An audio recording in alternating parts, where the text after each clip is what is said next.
being decimated before the eyes of the world. The impact on civilians is reaching terrifying proportions. Countless innocent people, including women and children, have been killed. After being hit by Russian forces, roads, airports and schools lie in ruins. According to the World Health Organization, at least 24 health facilities have suffered attacks. Hundreds of thousands of people are without water or electricity. And with each passing hour, two things are increasingly clear. First, it keeps getting worse. Second, whatever the outcome, this war will have no winners, only losers. The United Nations and humanitarian partners are working to ensure safe passage from besieged areas and to provide aid where security permits. More than 600,000 people have received some form of aid. As millions of people in Ukraine face hunger and dwindling supplies of water and medicine, I'm announcing today that the United Nations will allocate a further $40 million from the Central Emergency Response Fund to ramp up vital assistance to reach the most vulnerable as we wait for the nations to come. This funding will help get critical supplies of food, water, medicines and other life-saving aid into the country, as well as provide cash assistance to the needy. But the avenues in and out of encircled cities are more precarious by the day. And I underscore the crucial importance of respecting international humanitarian law.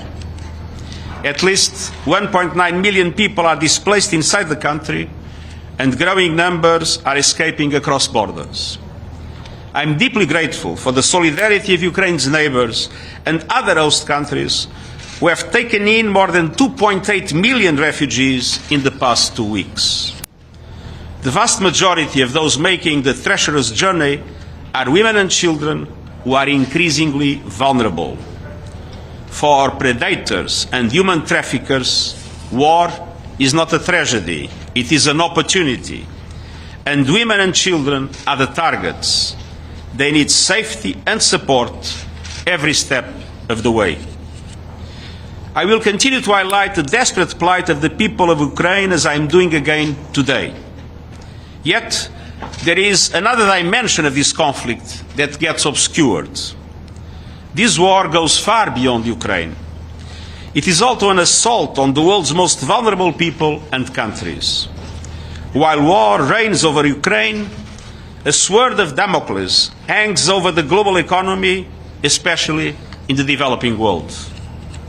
Even before the conflict, developing countries were struggling to recover from the pandemic with record inflation, rising interest rates, and looming debt burdens. Their ability to respond has been erased by exponential increases in the cost of financing. Now, their breadbasket is being bombed. Russia and Ukraine represent more than half of the world's supply of sunflower oil and about 30% of the world's wheat. Ukraine alone provides more than half of the world's food program's wheat supply. Food, fuel, and fertilizer prices are skyrocketing. Supply chains are being disrupted, and the costs and delays of transportation of imported goods when available are at record levels. And all of this is hitting the poorest, the hardest, and planting the seeds for political instability and unrest around the globe. Grain prices have already exceeded those at the start of the Arab Spring and the food riots of 2007-2008. The FAO's Global Food Prices Index is at its highest level ever. 45 African and least developed countries import at least 1/3 of their wheat from Ukraine and Russia. 18 of those countries import at least 50%. This includes countries like Burkina Faso, Egypt, Democratic Republic of the Congo, Lebanon, Libya, Somalia, Sudan, and Yemen. We must do everything possible to avert a hurricane of hunger and the meltdown of the global food system. In addition, we are seeing clear evidence of this war draining resources and attention from other trouble spots in desperate need.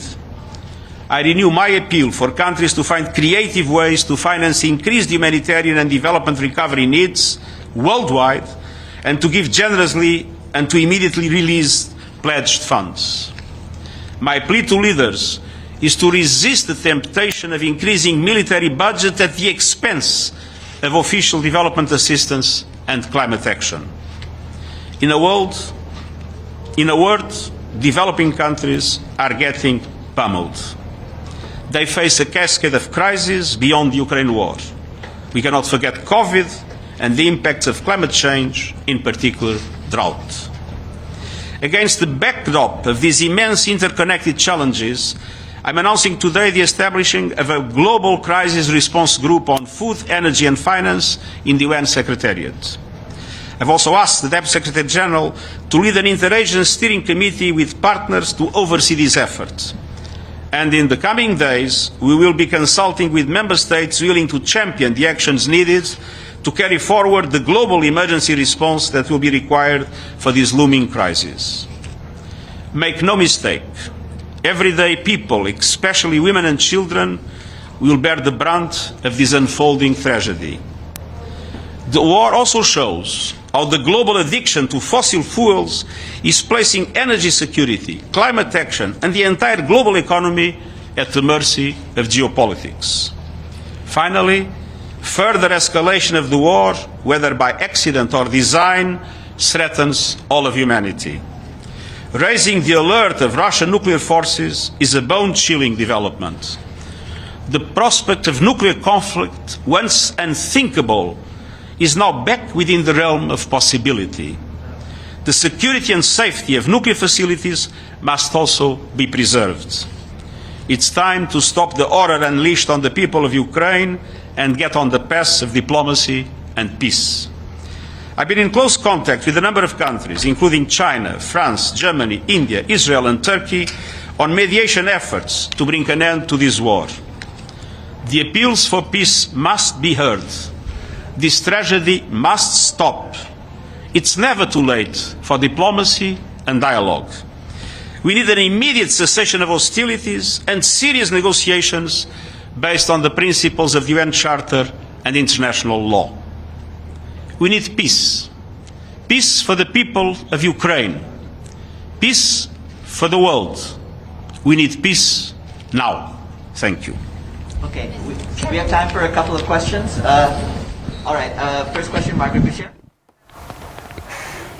And that is the UN Secretary General Antonio Guterres speaking to members of the media. They're ending off by saying that we need peace for the people of Ukraine, peace for the world. This tragedy must end and the appeals for peace must be heard. He talks about the impact on civilians and saying that it is reaching terrifying proportions. The targets appear to be women and children, and says that hundreds of thousands of people are now without water and electricity, and saying that there will be no winners here, but certainly only the losers, and even talking about some of the assistance that is to be given to some of the victims. And this is, of course, coming at the back of those reports that we saw coming out yesterday, suggesting that some US officials are saying that Russia has requested military assistance from China.